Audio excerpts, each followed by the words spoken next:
बिस्मिल्लाहिर्रहमानिर्रहीम। अस्सलाम वालेकुम नाज़रीन, आप यूट्यूब चैनल देख रहे हैं। मैं इमरान ख़ान हूँ। आज 8 सितंबर है और आज एक बहुत इम्पॉर्टेंट दिन है। पाकिस्तान तहरीक इंसाफ का जलसा है, तो वो मैं आपको बता देता हूँ। रात तकरीबन आधी रात के बाद का मैं आपको अहवाल बता रहा हूँ कि 700-800 बंदा रात के आखिरी पहर तक मौजूद था जलसा गाह में। बहुत बड़ी तादाद में लोग वहाँ पर आए थे, फैमिली भी मौजूद थी, नौजवान भी मौजूद थे।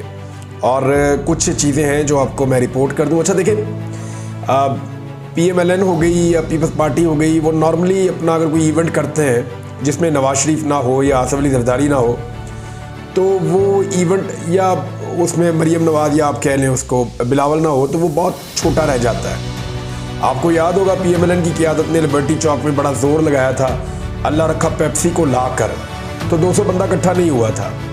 सारे उन्होंने अपने लीडर इकट्ठे किए हुए थे। आज लीडर भी कोई नहीं था, यानी गुज़िश्ता रात जो हमने देखा लीडर भी कोई नहीं था।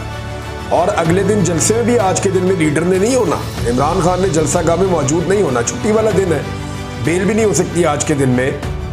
लेकिन इसके बावजूद रात को जितने लोग मौजूद थे वो उनसे ज़्यादा है जितने लोग जो PMLN के या पीपल्स पार्टी के जलसों में आते हैं। तो ये पाकिस्तान तहरीक इंसाफ ने गेन किया है। 700-800 बंदा मौजूद था। स्टेज नहीं लगने दिया गया अब तक की इतला के मुताबिक, और सामान जो है वो पुलिस वाले उठा कर ले गए थे। पहले कभी ड्राइवर उठा कर ले जाते हैं, कभी सामान उठा कर ले जाते हैं। मेरी आमिर मुगल से बात हुई जो इस्लामाबाद में सदर है पाकिस्तान तहरीक इंसाफ के। ये साहब सबसे ज़्यादा दफ़ा गिरफ़्तार हुए और बार बार गिरफ़्तार हुए। इस्लामाबाद के जलसे के लिए जितना ज़ोर इन्होंने लगाया सारी पार्टी नहीं लगाया। शोएब शाहीन साहब हैं, शहरयार रियाज साहब हैं, बाकी लोग हैं, वो सब लोगों ने जोर लगाया। पाकिस्तान तहरीक इंसाफ की क़यादत है।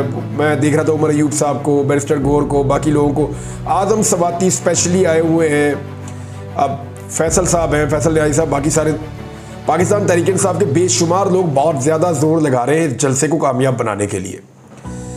लेकिन आमिर मुगल की जो कोशिशें हैं वो अलग हैं। देखें, वो हर दफ़ा परमिशन लेना, उन्हीं के नाम पर जलसे की परमिशन जारी हुई।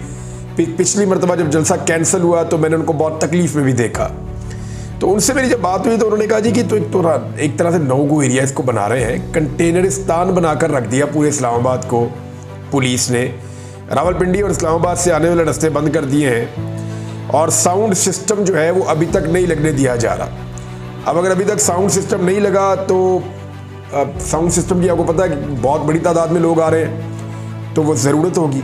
तो बड़ा मुख्तसर सा साउंड सिस्टम मौजूद है। जो इजाफी सामान वो भिजवाना चाह रहे हैं वो कंटेनर लगाकर बंद कर दिया गया है। लोगों को रोकने की कोशिश की जा रही है, लेकिन पाकिस्तान तहरीक इंसाफ की क़यादत ने ये ऐलान किया है कि लोग मोटरसाइकिलों पर आएँ या पैदल आने की तैयारी करें। दूर गाड़ियां खड़ी करके अगर 10-20 मील पैदल भी आना पड़े तो वो पैदल चलकर जलसा गाह तक आएँ। इमरान खान साहब ने बल्कि अपने पैगाम में याद दिलाया कि जब पाकिस्तान बना था तो लोग कितना पैदल चले थे, कितनी मुश्किलात उन्होंने देखी थी। आज पाकिस्तान बचाना है तो आप लोगों को आना पड़ेगा। तो रावलपिंडी और इस्लामाबाद के हवाले से दावा किया मेरे साथ पाकिस्तान तहरीक इंसाफ की क़यादत ने कि कल ये सरप्राइज़ देंगे दोनों शहर आज के दिन में। यानी कल मेरी उनसे रात को बात हुई तो उन्होंने कहा जी आज ये सरप्राइज़ देंगे। मैंने कहा जी कैसे? उन्होंने कहा जी आपको आइडिया ही नहीं है और ना इंतज़ामिया को आइडिया है कि रावलपिंडी और इस्लामाबाद के लोग कितने जोश में हैं, कितने जज्बे में हैं और वो कितने पैशन के साथ जलसे में शामिल होना चाहते हैं।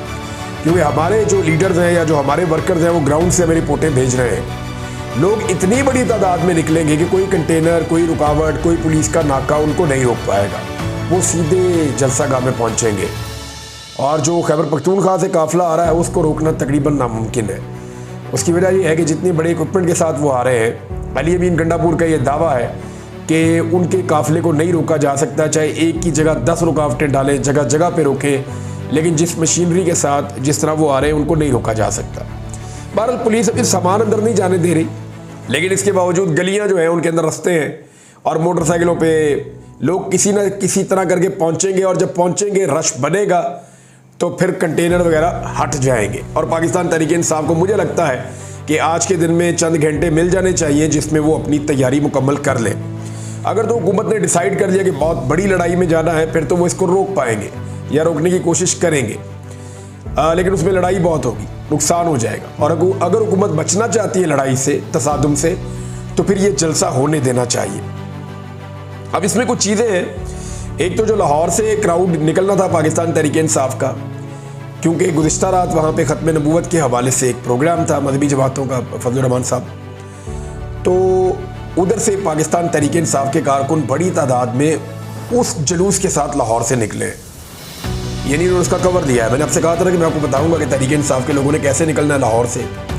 तो लाहौर में क्योंकि बहुत बड़ा एक इज्तिमा हुआ, वो जब काफ़िले निकले, उनकी गाड़ियाँ निकली, उनकी बसें निकली, तो उनके साथ में पाकिस्तान तहरीक इंसाफ के लोग भी बहुत बड़ी तादाद में निकले हैं और उन्होंने वही झंडे और वही चीज़ें उठाई हुई थी जो उन्होंने पहले से बनवा रखी थी।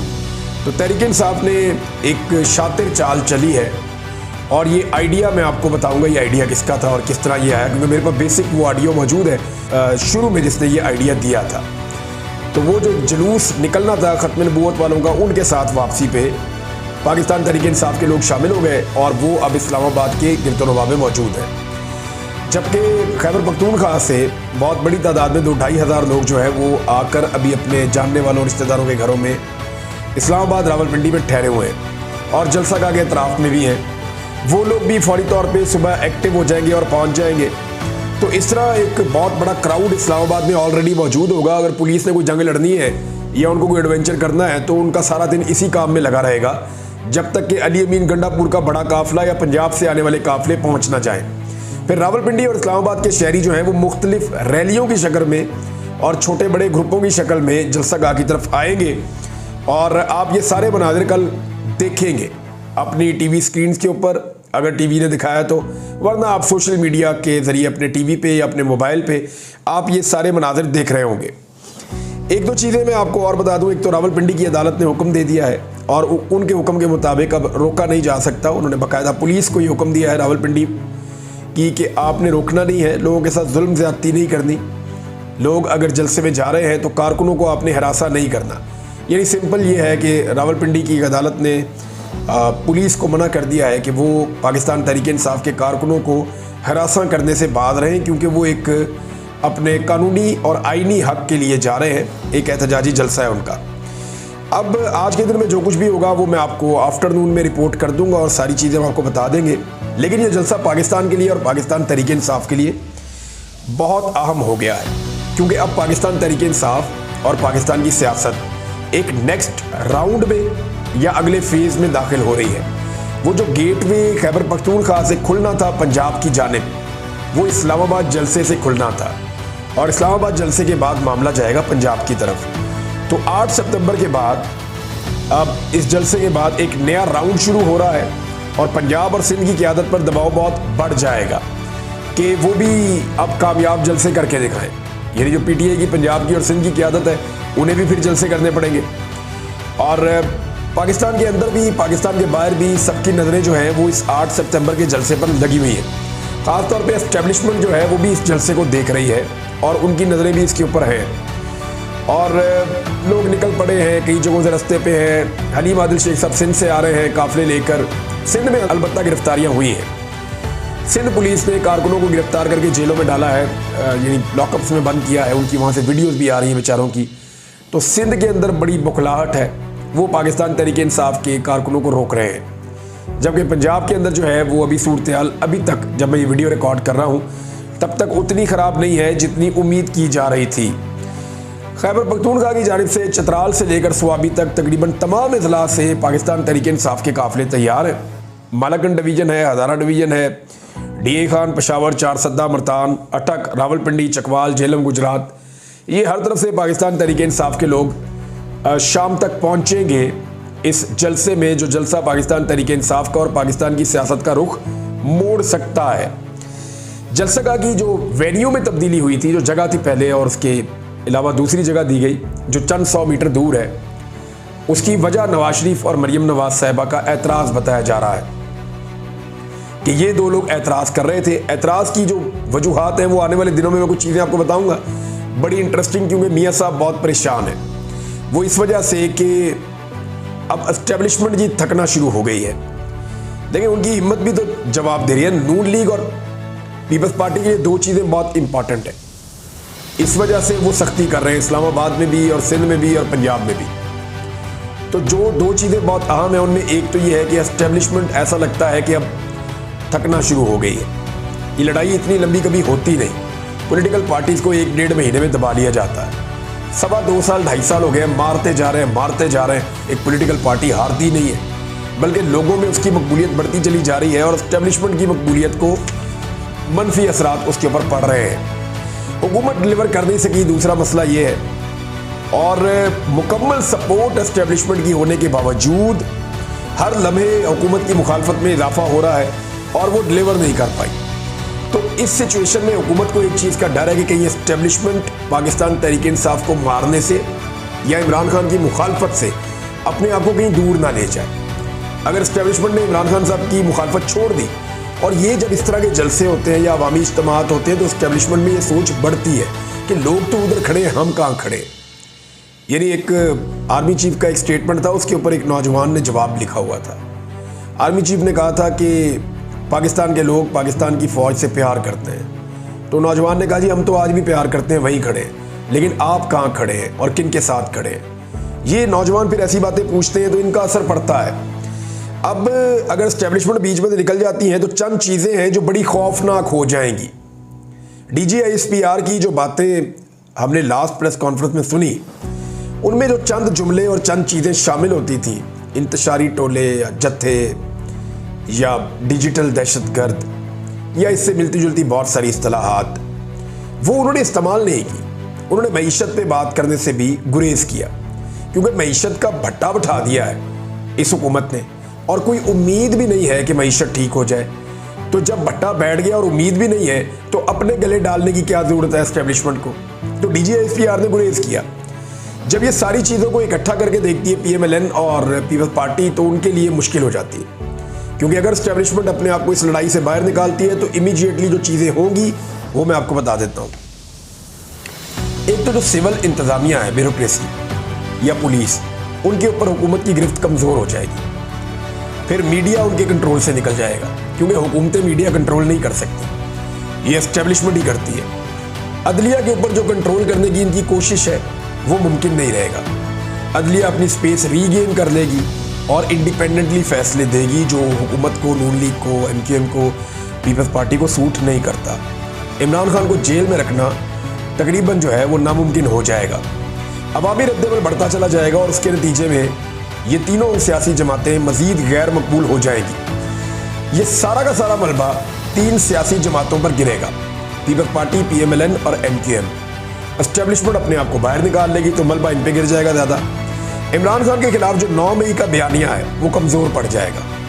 यानी 9 मई का एक बयानिया है ना, जिसके पीछे छुप जाते हैं। कोई भी मामला, कोई भी मसला होता है जी 9 मई, मईशत नहीं चल रही 9 मई, आपने काम नहीं किया 9 मई, आप सुबह जल्दी नहीं उठे 9 मई, रात को जल्दी सो गए 9 मई, जनाब आज आपने करप्शन किए जी 9 मई, जनाब आज अपने बेटे को क्यों ये लगा दिया 9 मई, अपनी बेटी को वज़ीर आला क्यों लगाया 9 मई। इनके पास हर बात का जवाब 9 मई में। बिजली क्यों महंगी की 9 मई, गैस क्यों महंगी की 9 मई, आटा क्यों नहीं मिल रहा 9 मई, ये चीनी के ऊपर क्या हो रहा है 9 मई, हर चीज़ हर स्कैंडल पे 9 मई। तो 9 मई का कवर इनसे जो है वो मैसर है, जो इनको वो इनसे छिन जाएगा। अच्छा, ना चाहते हुए भी हुकूमत को इलेक्शन में जाना पड़ जाएगा या फिर हुकूमत गिर जाएगी, दोनों में से एक चीज़ होगी। क्योंकि देखें ना, जब एस्टेब्लिशमेंट बाहर निकलती है तो फिर ये सीटें फार्म 47 वाली अलग हो जाएंगी, फार्म 45 वाले बीच में आ जाएंगे असेंबली में। जब वो आएंगे तो या तो उनकी हुकूमत बन जाएगी, हुकूमत इनकी गिर जाएगी, उनकी बन जाएगी, तो या फिर इनको फ़ौरन ये सब कुछ होने से पहले इलेक्शन में जाना पड़ेगा, क्योंकि ट्रिब्यूनल्स जो हैं उनकी वजह से लगातार सीटें गिरना शुरू हो जाएगी। अगर एस्टेब्लिशमेंट ने साथ ना दिया तो काजी फ़ायद ईसा साहब अपने वक्त पर रिटायर हो जाएंगे, और काजी साहब की रिटायरमेंट की सूरत में नवाज शरीफ साहब पाकिस्तान से बाहर निकल जाएंगे, इसके कभी इम्कानात हैं। मुल्क की तारीख की सबसे बड़ी अवामी तहरीक चल पड़ेगी, जो इन 2 रवायती सियासी जमातों की सियासत को तबाह कर देगी। यानी सिंध के अंदर पीपल्स पार्टी, कराची में MQM और पंजाब में PMLN, ये बुरी तरह तबाह हो जाएंगे। इनके पल्ले कख नहीं बचेगा। 2 सियासी जमातें जो रवायती हैं, इनकी रवायती सियासत ख़त्म हो जाएगी उस अवामी तहरीक के नतीजे में। नून लीग की पंजाब में और पीपल्स पार्टी की सिंध में गिरफ्त भी ढीली पड़ जाएगी। जो लोगों को मार धाड़, पकड़ धकड़, ये कर वो कर, ज़ोर ज़बरदस्ती, धांधली करवा, ये सारा कुछ ये नहीं करवा पाएंगे अगर एस्टेब्लिशमेंट बीच में से निकल जाती है। तो बलूचिस्तान में पीपल्स पार्टी के लिए अपनी हुकूमत कायम रखना मुश्किल हो जाएगा और इमरान खान को कौम से छुपा कर रखना भी मुमकिन नहीं रहेगा। उन्हें मंजर आम पे लाना पड़ेगा और फिर किसी किस्म के सियासी मुज़ाकरात नहीं हो पाएंगे।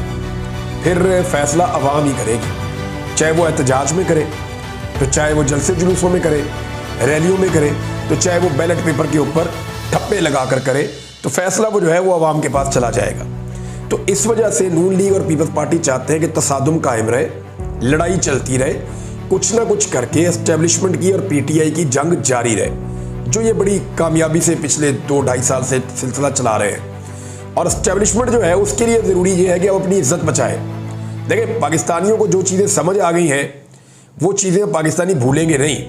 ये जो मौजें हुआ करती थी ना एस्टेब्लिशमेंट की, वो अब कभी भी नहीं होंगी, मुझे ऐसे लगता है। क्योंकि देखें, कबायली लोग हैं या बलोच लोग हैं, वो पहले जिन तकलीफ़ों को देख चुके, जिनको समझ चुके, अब पंजाब के लोग भी समझ गए हैं। और पूरे पाकिस्तान को ये बात समझ आ गई है कि पाकिस्तान के मसाइल किस वजह से है।